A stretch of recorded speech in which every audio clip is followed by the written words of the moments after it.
একের পর এক বাউন্ডারি আর বাউন্ডারি, বোলাররা যেন সাব্বির রহমানকে তাকিয়ে দেখছে অবাক হয়ে। তাই তো হঠাৎ সাকিব আল হাসান লাইভে এসে সাব্বির রহমানের ব্যাটিং তাণ্ডব নিয়ে কেমন বোমা ফাটালেন। বিস্তারিত থাকছে ভিডিওর বাকি অংশে।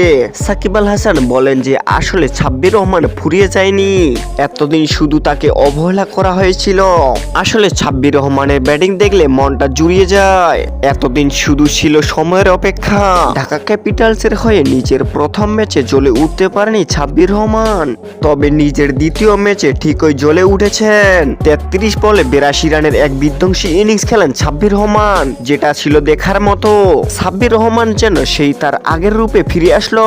সাব্বির রহমান আসলেই বাংলার বিরাট কোহলি, সেটা যেন এবার প্রমাণ করে দিল সাব্বির রহমান। শুরুতে ব্যাট করতে নেমে অনেকটাই ব্যাটিং বিপর্যয়ে পড়ে ঢাকা ক্যাপিটালস। দর্শকরা অনেকটাই হতাশ হয়ে পড়েছিল।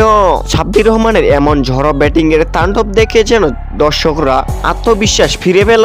সাব্বির রহমানের এমন ব্যাটিং তাণ্ডবের পর হারের মুখ দেখতে হলো ঢাকা ক্যাপিটালসকে।